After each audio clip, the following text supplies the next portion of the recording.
অনেকেই প্রশ্ন করেন, আচ্ছা আমার শরীরের জন্য কোন ডায়েটটা ভালো?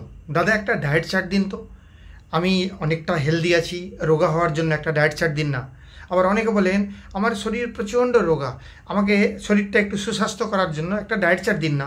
এইরকমভাবে কেউ বলেন হার্টের জন্য আমাকে একটা ডায়েট চার্ট দিন, কেউ বলে আমার গাট সিস্টেমের প্রবলেম আছে, আমার গ্যাস অম্বল বদহজম হয়, এর জন্য একটা ডায়েট চার্ট দিন।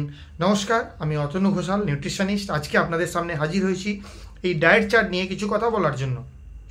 সর্বপ্রথম আমি আপনাদেরকে যে বিষয়টা নিয়ে বলবো সেটা হচ্ছে ডায়েট চার্ট কেন দরকার হয়, কাদের দরকার হয়। আপনি যে কাজে রয়েছেন, ব্যস্ততার মধ্যে রয়েছেন, আপনি জানেন, আমরা প্রত্যেকে জানি সকালবেলা ঘুম থেকে উঠলে আমাদের শরীর সুস্থ থাকে, জগিং ওয়াকিং করলে আমাদের শরীর সুস্থ থাকে, ফাস্টফুড জাঙ্ক ফুড না খেলে আমাদের শরীর সুস্থ থাকে।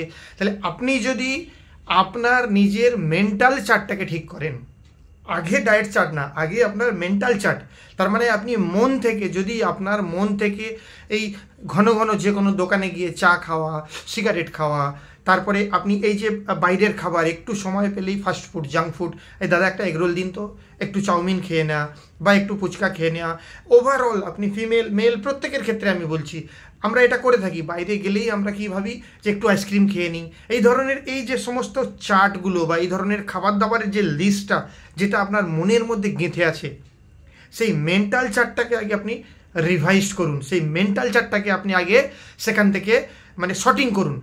কারণ আজকের ডেটে যদি আপনি এই ধরনের খাবার দাবারগুলোকে আপনার লাইফ থেকে, আপনার জীবন থেকে 8-10 বছরের জন্য স্কিপ করে দিতে পারেন, ইগনোর করে দেন, তাহলে আগামী 10-15 বছর পর কিন্তু আপনি আরও 10-15 বছর আপনি এই ধরনের খাবার দাবার খেয়ে ইজিলি আপনার লাইফটাকে সুস্থভাবে রাখতে পারবেন, বেঁচে থাকতে পারবেন।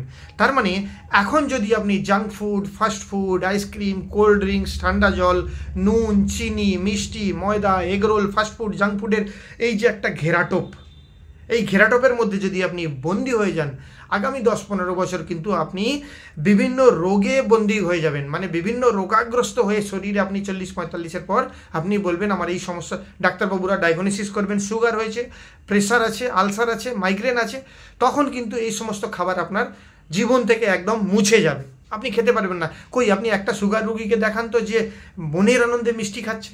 তাহলে এইগুলো যদি আপনি করতে না চান, তাহলে এখন থেকে আপনার বয়স যাই হয়ে থাকুক না কেন, এখন থেকে আপনাকে কি করতে হবে, ধীরে ধীরে ধীরে ধীরে আপনার মেন্টাল চার্টটা তৈরি করতে হবে।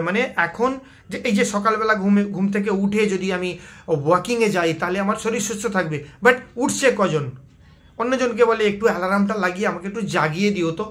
তার মানে কি, শরীর আমার, দায়িত্ব আমার, সমস্ত কিছু আমার, কিন্তু অন্যজনকে বলছি। আচ্ছা, আমরা অনেকে আবার এরকম করি, আমরা এগরোলের দোকানে গেলাম, গিয়ে দাদা একটু কম তেল দিয়ে ভাজুন না।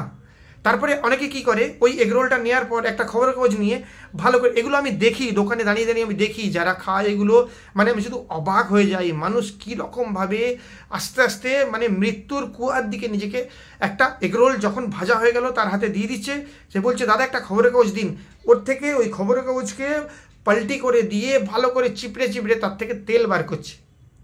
সে যদি 10% ক্ষতিকারক তেলটা বার করে, সে কিন্তু 90% সেই খবরের কাগজের যে কার্বন, সেই যে খবরের কাগজের যে কালি, সেইটা কিন্তু সেই এগরোলের মধ্যে লেপটে চেপটে নিয়ে নিল নিজের ভেতরে বিষটাকে ঢোকানোর জন্য। তাহলে এই মানসিকতা থেকে আপনি নিজেকে আগে মুক্ত করুন। আপনি একটু একটু করে ধীরে ধীরে, স্টেপ বাই স্টেপ, একদম না একবারে পারবেন না। যদি আপনি এখন বলেন যে ভোরবেলা 4টের সময় উঠে আমি ছুটতে যাব, রানিং করতে যাব, আপনি পারবেন না। ধীরে ধীরে প্রথমে আপনি 7টায় ওঠেন, 6:30টায় প্র্যাকটিস করুন, তারপরে 6টায় প্র্যাকটিস করুন।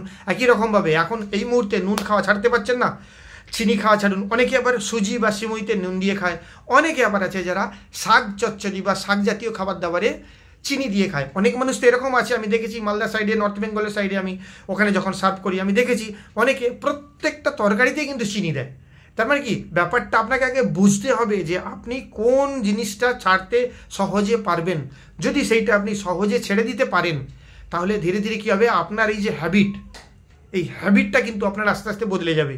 আর এই যে হ্যাবিট, এই যে স্বাদ, এই যে জিভে স্বাদ নেই, নুন, এই যে আমরা বলি যে নুনের স্বাদ না হলে খাবার খাওয়াই যায় না, এটা নিয়ে আমি অন্যদিন একটা ভিডিও আপনার সামনে নিয়ে আসবো, যে স্বাদ কি, কি জিনিস, স্বাদ যে কি জিনিস, আর সেটা কিভাবে আপনি ছাড়তে পারবেন, সেটা নিয়ে আমি আপনাদের সামনে একটা ভিডিও নিয়ে আসবো। আজকে এইটুকুই। আমি আজকে আপনার এই চার্ট নিয়ে, ফুড হ্যাবিট, ফুড চার্ট, বা ফুড টেবিল বা আপনার মেন্টাল চার্ট নিয়ে কথা বললাম। দেখা হবে নেক্সট ভিডিওয়। সকলে ভালো থাকবেন, সুস্থ থাকবেন। ফিওনা হার্বালের লক্ষ্য উদ্দেশ্য হচ্ছে আমাদের যুদ্ধ অসুস্থতার সঙ্গে, আমাদের যুদ্ধ গরিবের সঙ্গে। আপনি সুস্থ থাকুন, ভালো থাকুন। জয় হিন্দ।